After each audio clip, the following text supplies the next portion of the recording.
Doomsday, DC's unbreakable Superman killer. SCP-682, the SCP Foundation's hode to destroy reptile. These two indestructible monsters prove that whatever doesn't kill you makes you stronger. He's Wiz and I'm Boomstick, and it's our job to analyze their weapons, armor, and skills to find out who would win a death battle.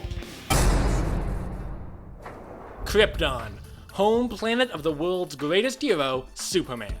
And, poetically enough, birthplace of the brute that would kill him. Oh yeah, before Krypton went kaboom, all sorts of stuff happened there. But in this case, we're looking way back. Back to Krypton's prehistoric days. A survival of the fittest wasteland teeming with the deadliest creatures the universe had to offer. And, observing the planet, an alien science team headed by the mysterious Bertrand. Bertrand here wanted to create the ultimate life form and thought Krypton would be a prime testing ground for his experiments. What sort of experiments, you ask? Oh, you know, nothing much. Just sending a baby out to die, harvesting its remains, cloning them, and repeating this process thousands of times until he had the ultimate baby that had undergone rapid evolution to be able to survive. What the fuck, man? Bertrand named his creation Ultimate, although the rest of the universe would come to know it as Doomsday, and it certainly lived up to that name. It evolved the ability to adapt without Bertrand's aid, becoming a nigh unstoppable, ever-evolving force. It went on to slaughter every last one of the dangerous beasts on Krypton it had fought, but one group remained. Forced to endure the agony of death for decades, Doomsday had a hatred for all life embedded deep in his genes. And he wasn't gonna let Bertrand get away easy. Doomsday massacred Bertrand with his whole team, letting none survive. Soon after escaping Krypton, Doomsday would travel across the universe, a trail of destruction in his wake, including interrupting the wedding of Darkseid. Yes, that Darkseid. But the writers had to go and have Darkseid leave after the planet was ruined and robbed us of the fight. Where's our action, damn it? Oh, he'd find a fight soon enough when he found himself on Oa, headquarters of the Green Lantern Corps. The Corps tried to stop him, but it was an absolute slaughter. Doomsday killed hundreds of lanterns like it was nothing. It took a guardian of the universe sacrificing his entire life to finally stop Doomsday's rampage. And it's not like lanterns are anything to scoff at. They're crazy strong, but even they pale in comparison to those guardians of the universe guys. They may look silly, but a single one has enough power to destroy not just the universe, but every universe in DC's cosmology, which is infinite. And Doomsday was powering through their attacks like it was nothing, adapting to them all the while. Oh, and remember how the Guardian gave his life to stop Doomsday? Ha! No, don't be ridiculous. A little something like that wouldn't slow him down. Yeah, instead what happened is the Guardian's dying burst of energy opened a spatial rift that Doomsday fell through, landing on the planet Calaton, which he, of course, destroyed for the next few years. The last surviving Calatonians pooled all their energy together to manifest an entity known as the Radiant, that was finally able to put Doomsday down for good. His corpse being jettisoned into space in a steel casket. The universe could rest easy. Psych! Yeah, even if Doomsday dies, he'll get better. His casket, of course, crashed on Earth, and while he was very deep underground from the impact, he was regenerating, adapting, and returning to life. It wasn't long before he escaped, quickly taking on the entire Justice League and winning with one arm literally tied behind his back. Drawn to Kryptonian DNA from his birthplace, his time on Earth would culminate in his fateful battle with Superman, where, deciding to fight to the bitter end, Superman would die. Taking Doomsday out in a mutually fatal blow, both fighters died. Yeah, Superman, the guy who can break the bonds of infinity and shatter whole multiverses with a punch, was killed by this freak. Doomsday's body was, again, launched into space by another self-proclaimed hero, Cyborg Superman. Wait, Cyborg Superman? Yeah, 4 new Superman came out of the woodworks following Clark's death. Don't ask. Alright then. Anyway, surprise surprise, Doomsday got better and eventually landed on Apocalypse. The world ruled by, drumroll please, Darkseid! You know, that guy whose wedding he crashed ages ago? Doomsday did, what else, and began to lay waste to Apocalypse. Darkseid, of course, couldn't stand for this, and the pair engaged in combat. Finally, payoff! Defying all odds, Doomsday actually beat Darkseid, fair and square. This is the guy who makes the Justice League collectively shit themselves whenever he shows up. The embodiment of all evil. And Doomsday beat him. Doomsday even shrugged off Darkseid's Omega effect, which erases the target from all of reality. Okay, that's not evolution anymore. That's just bullshit. Regardless, Doomsday's adaptations had reached their pinnacle. He was able to make short work of the Radiant that once defeated him, and likewise decisively beat Superman.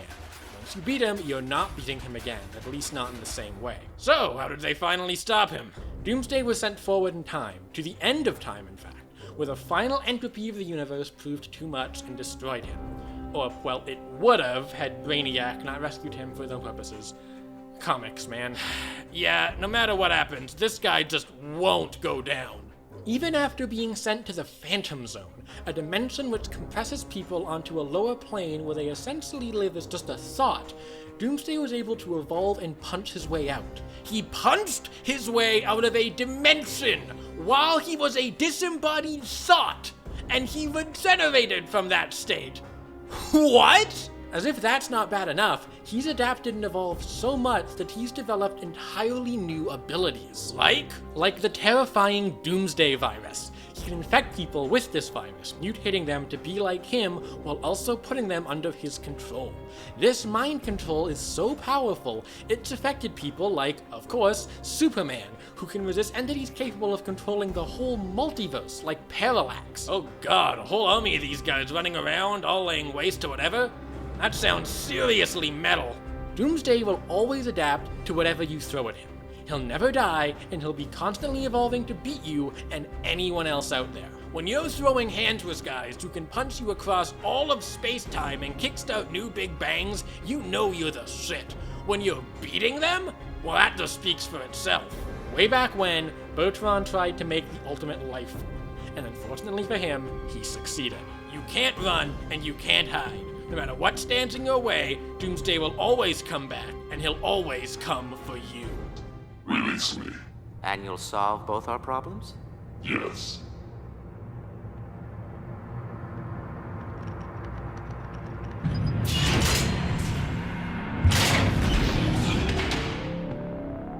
What are you? Your problem solved. Secure, contain, protect.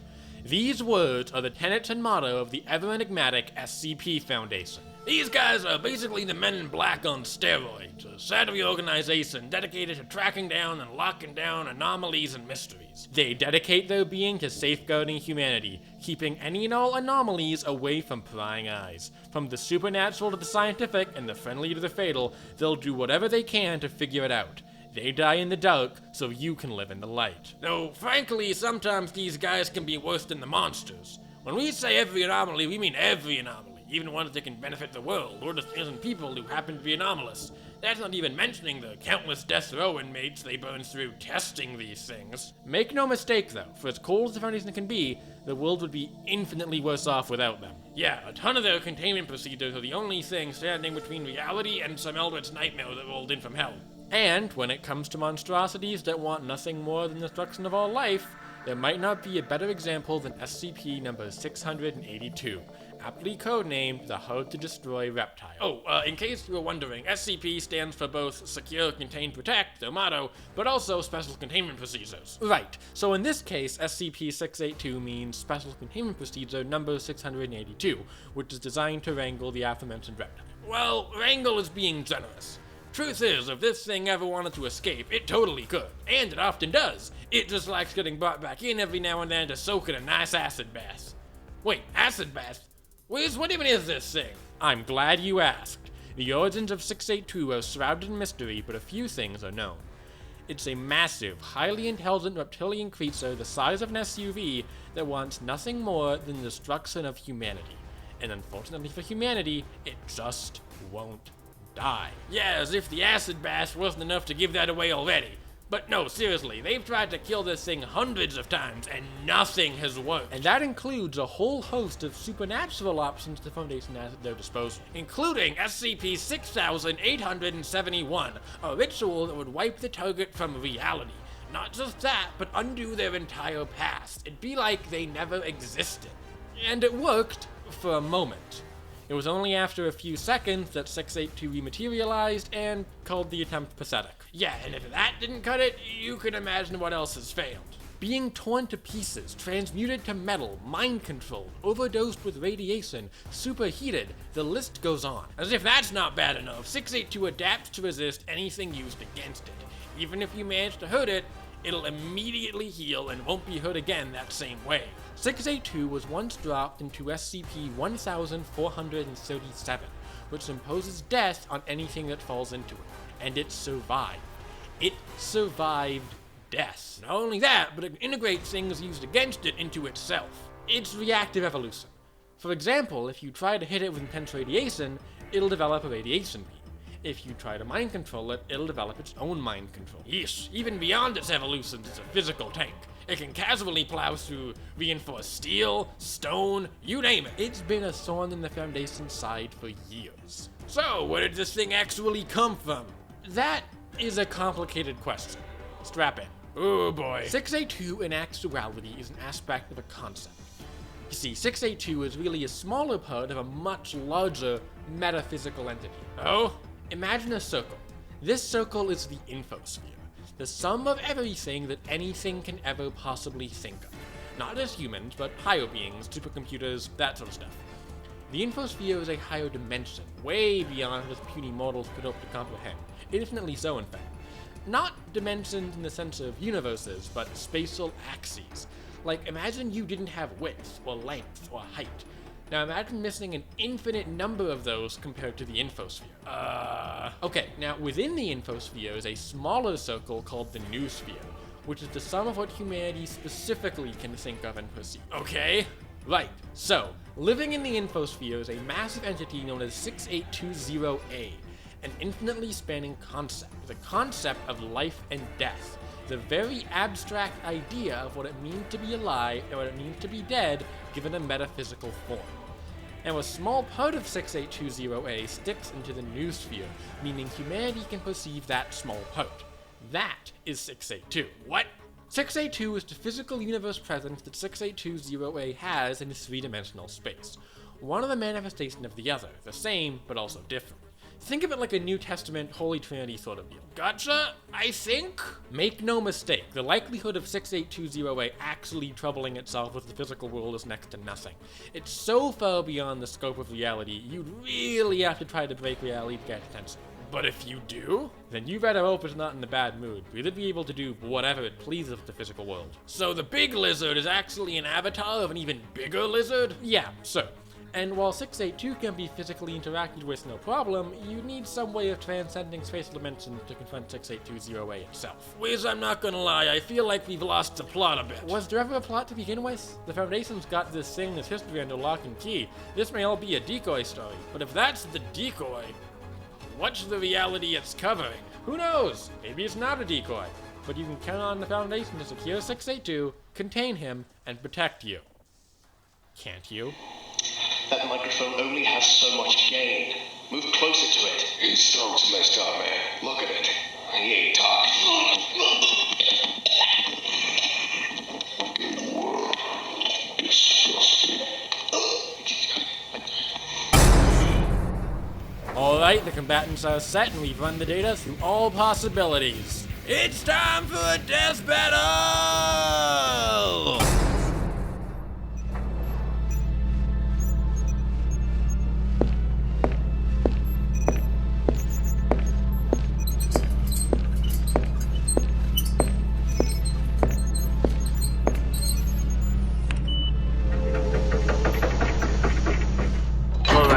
Log entry number 17. This is Dr. Jack overseeing termination attempt number 1992 of SCP-682. Test subject is the as of yet undetonated SCP known as Doomsday.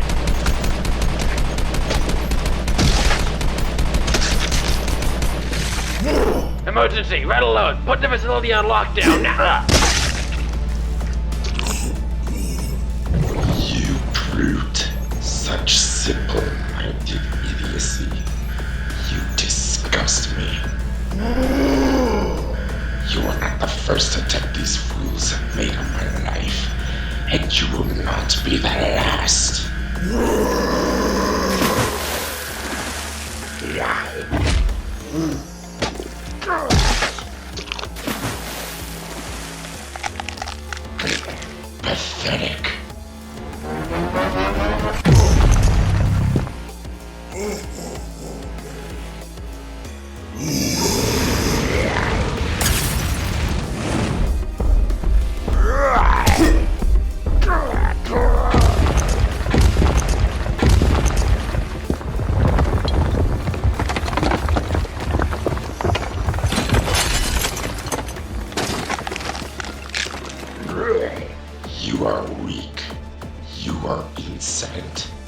You are nothing.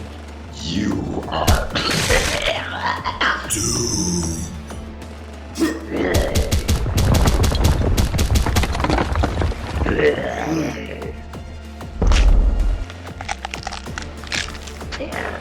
Insolent worm.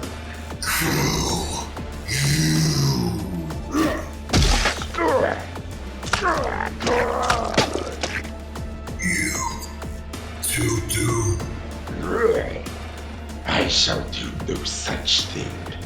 I have already evolved beyond it.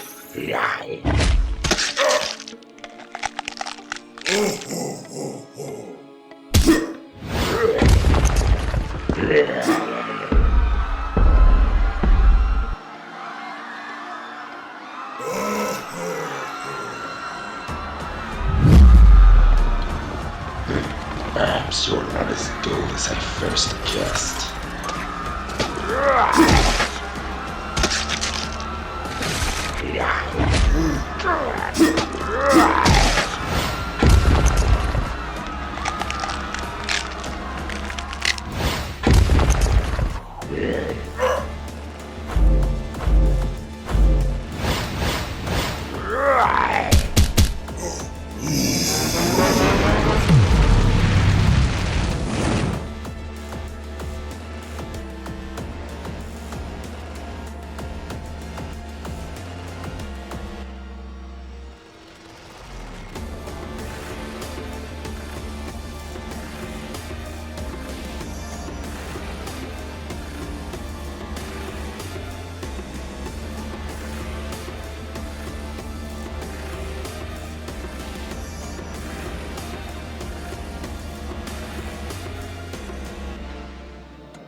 Enough of this charade. Finally, we agree on something.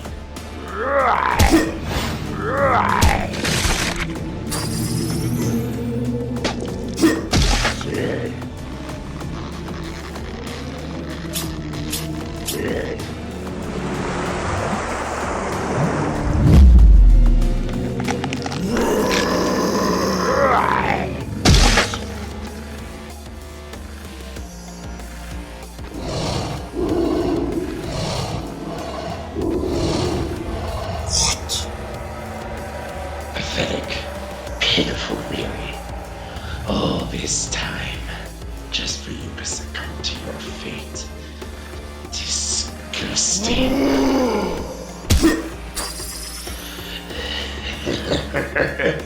This fate is not mine, monster. And thanks to you, it's not mine. What? Impossible. You don't know the meaning of the word.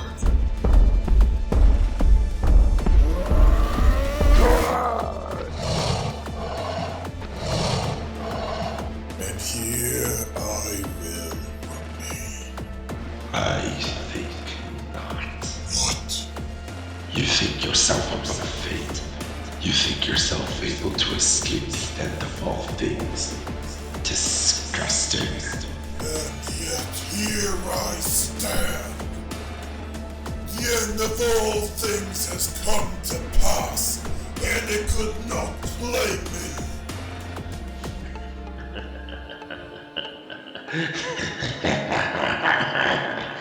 What a fool. Is entropy the end of time? It is not the end of all things. I am the end of all things. So brilliant, yet still a fool. Let me connect the dots for you. I am the serpent. That was the apple, and you are humanity. What I despise, what you despise. You have proven that you've brought this on yourself. Die! Damn it, another raid state! Get this thing offline, pronto!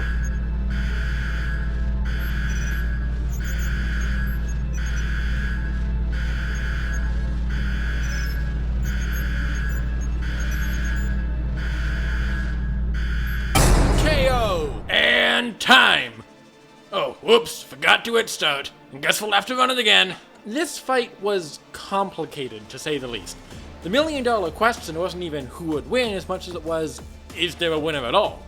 And, if you couldn't already tell, the answer was yes. It's no secret how ungodly hard of a time either side would have putting the other down. Both can come back from anything up to and including total eraser, and could take anything the other threw at them.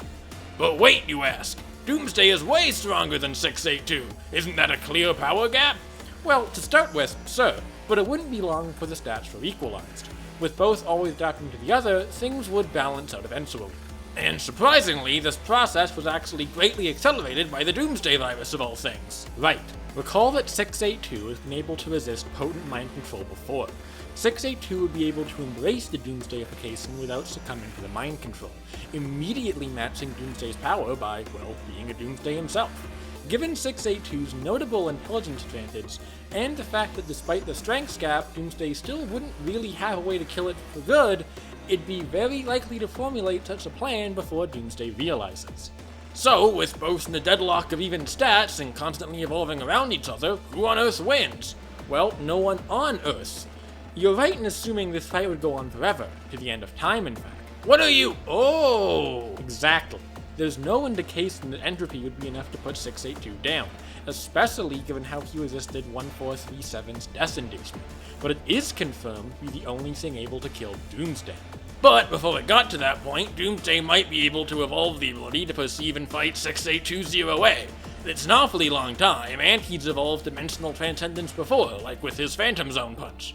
You're correct in that it's fully possible Doomsday would be able to punch his way up through dimensions to confront 682-0A, but unfortunately that wouldn't end well for him. 682-0A is way out of his league of power, and as soon as Doomsday got his attention, it'd be game over for the Kryptonian Juggernaut. Huh, so between the Doomsday virus and dimension-transcending punch, Doomsday's own abilities actually spelled his end. Indeed. And, even without either of those, he still wouldn't be saved from entropy. Doomsday doesn't really have a win condition, with or without 682-0A. So Doomsday can either spend eternity fighting just to get consumed by entropy, or speedrun the fight to get consumed by 682-0A. Damn. Doomsday was nigh unstoppable, but 682's ability to match stats and survive until entropy, along with his higher dimensional backup, was enough for him to snatch a win. In the end, the terror of Krypton met his doom. Guess it just wasn't his day. Really? That's all you've got? What, you trying to make me feel insecure? I just couldn't contain myself. The winner is SCP-682.